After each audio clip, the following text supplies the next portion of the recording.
Lok Sabha speaker ওম বিড়লার এই বক্তব্য এবং তার পাশাপাশি 2 মিনিটের নীরবতা পালনের বক্তব্যের প্রেক্ষিতে প্রধানমন্ত্রী নরেন্দ্র মোদী তিনি জানিয়েছেন তিনি খুশি। স্পিকার ইমার্জেন্সির কড়া নিন্দা করেছেন।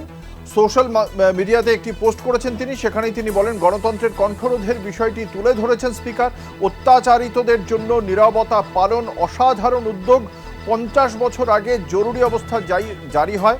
আজকের যুব সম্প্রদায়ের এই বিষয়ে জানা উচিত। জনমতকে গুরুত্ব দেওয়া হয়নি, যাবতীয় প্রতিষ্ঠানকে ধ্বংস করা হয়। সোশ্যাল মিডিয়ায় এমনই পোস্ট করেছেন প্রধানমন্ত্রী নরেন্দ্র মোদী।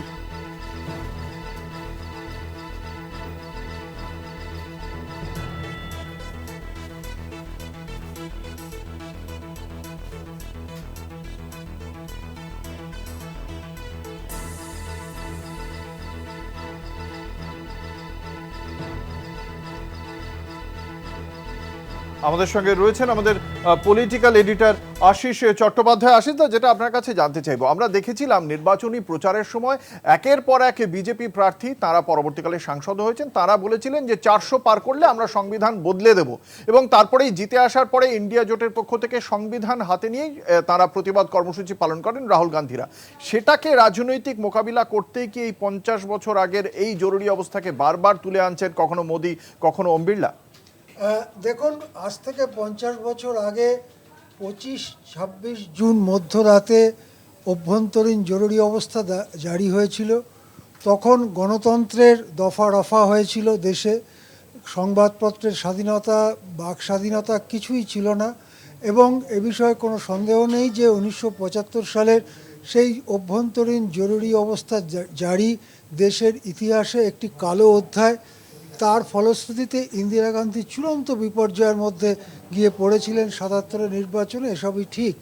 সেটি যেমন একটি কালো অধ্যায়, তেমনি বাবরি মসজিদ ভাঙাও একটি কালো অধ্যায়, বা আরও এরকম অনেক ঘটনার উল্লেখ করা যাবে যা ভারতবাসী চাননি।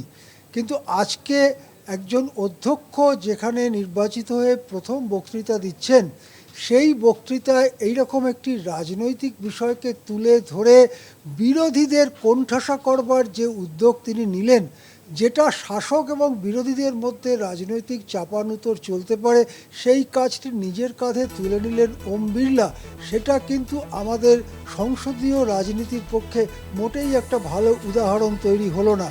এটা ঠিকই এমার্জেন্সির সময় অনেকে নিহত হয়েছিলেন, অনেকে নানানভাবে ক্ষতিগ্রস্ত হয়েছিলেন, তাদের জন্য শোক প্রকাশ করাটা কোনো অন্যায় নয়। কিন্তু সেই ডাক সদ্য নির্বাচিত স্পিকার কি করে দেন? তিনি তো রাজনীতির বাইরে নিরপেক্ষ ভূমিকা পালন করবেন বলেই লোকসভার স্পিকার হয়েছেন।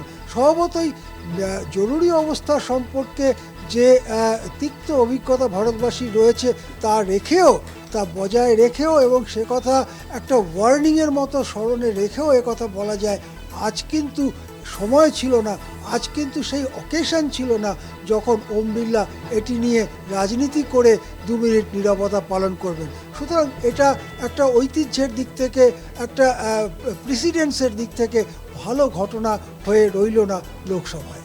একবারে অসংখ্য ধন্যবাদ। আমরা কথা বলছিলাম, আমাদের সঙ্গে ছিলেন পলিটিক্যাল এডিটর আশিস চট্টোপাধ্যায়। ফলে আজকেই তিনি নির্বাচিত হয়েছেন এবং আজকেই তিনি যে বক্তব্য রাখলেন সেখানে নিরপেক্ষতার বদলে রাজনীতি অনেক বড় হয়ে উঠল, যা কখনোই অভিপ্রেত নয় লোকসভার স্পিকার ওম বিড়লার কাছ থেকে।